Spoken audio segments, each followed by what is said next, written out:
सबसे पहले बात करेंगे भारतीय वजीर-ए-आज़म नरेंद्र मोदी के एक इंटरव्यू की, जिसमें उन्होंने एक स्टेटमेंट दी है पाकिस्तान से मुतल्लिक। आ जाना पाकिस्तान, करके दिखा, तू लीड कर, हम तेरे पीछे पीछे चलेंगे।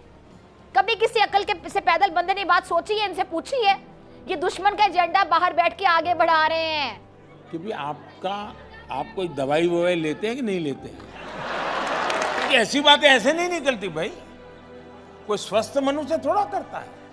आज का वीडियो बहुत ज्यादा मजेदार है कि भारतीय वजीर आजम नरेंद्र मोदी साहब क्या कहें इसको, हम वो कहते हैं ना कि ट्रोलिंग, उसमें बड़े ही जबरदस्त तरीके से ट्रोलिंग करते हैं। पाकिस्तान से जरा डर के रहो, उसके पास न्यूक्लियर बम है।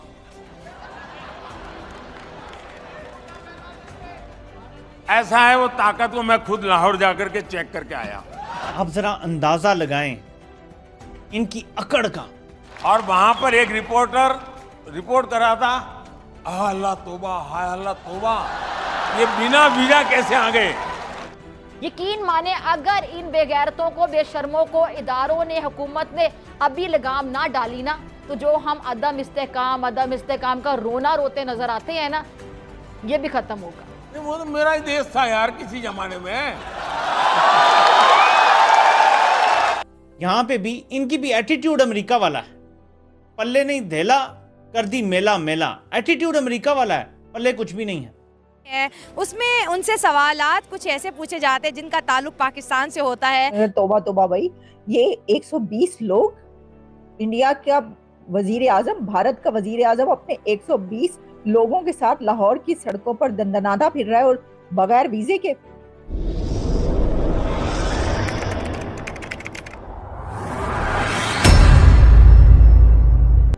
नमस्कार दोस्तों, स्वागत है आपका पाकिस्तान की बर्बादी में। जी हां, 25 दिसंबर 2015 जब प्रधानमंत्री नरेंद्र मोदी अचानक पाकिस्तान के लाहौर में पहुंच गए, और पाकिस्तान तो दूर की बात, यहां तक कि भारत के लोग भी देखकर दंग रह गए कि आखिर प्रधानमंत्री नरेंद्र मोदी पाकिस्तान गए तो आखिर क्यों गए, और वो भी बिना किसी वीजा के।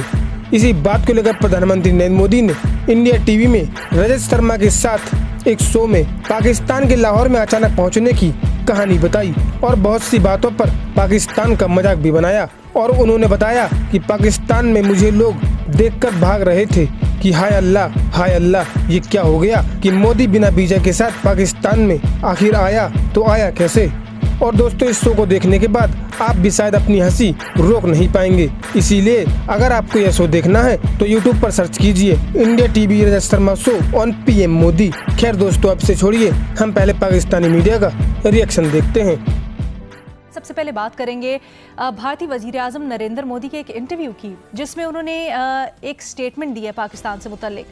कि भारतीय वजीर आजम नरेंद्र मोदी साहब किसी का क्या कहें इसको, हम वो कहते हैं ना कि ट्रोलिंग, उसमें बड़े ही जबरदस्त तरीके से ट्रोलिंग करते हैं। वो नरेंद्र मोदी साहब को बहुत अच्छे से ट्रोल करना आता है।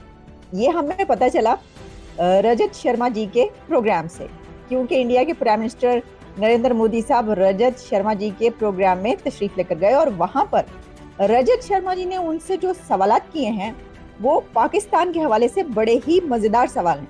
बहुत इंटरेस्टिंग कन्वर्सेशन हुई है रजत शर्मा के शो में नरेंद्र मोदी साहब से उनकी, और पाकिस्तान के ऊपर तो उस पे हम बाद में आते हैं, क्योंकि उसमें नरेंद्र मोदी साहब ने ये कहा है कि वो विदाउट वीजा पाकिस्तान में एंटर हुए थे। 120 लोग, इंडिया का वजीर आजम, भारत का वजीर आजम अपने 120 लोगों के साथ लाहौर की सड़कों पर दंदनाता फिर रहा है और बगैर वीजे के। तो कानों को हाथ लगा रहे हैं लोग, अभी भी ऐसे लोग मौजूद हैं। तो ऐसे लोगों की वजह से ही जो ताल्लुकात हैं वो अच्छे नहीं हो पाते। तो हमने कहा कि चलें आज हम जो है ना कुछ इस पे बात कर लेते हैं। हर तरफ इसका चर्चा है, और ये बात अपनी जगह पर के देखिए, कोई भी इस तरह की बात जो है वो पाकिस्तान और इंडिया के बीच होती है तो फिर उस पर डिबेट तो होती है, वो वायरल तो होती है। मैं समझती हूँ कि एक दूसरे को ललकारने की बजाय, या जो है बुरी बुरी बातें करने के बजाय, या एक दूसरे को जो है जिस तरह कहा जाता है दुश्मन मुल्क या दुश्मनी के बजाय, अगर इस तरह की सिर्फ हो तो कोई बात नहीं। और जो नरेंद्र मोदी साहब ने ये वाली बातें की है ना, इसके ऊपर अब लोग ये लिख रहे हैं कि ये तो बड़े अच्छे से ट्रोलिंग करते हैं। भाई, कोई मीडिया की कोई टीम क्या इस तरीके से ह्यूमर पेश करेगी या इस तरीके से जो है वो ट्रोल करेगी जैसे कि मोदी साहब ने कर दिया इस प्रोग्राम के दौरान, जैसे ही जवाब दिए। यानी अपने ओपोनेंट्स को और मुखालफिन को तो वो कहते ही हैं, लेकिन पाकिस्तान के लिए भी वो नहीं कहा।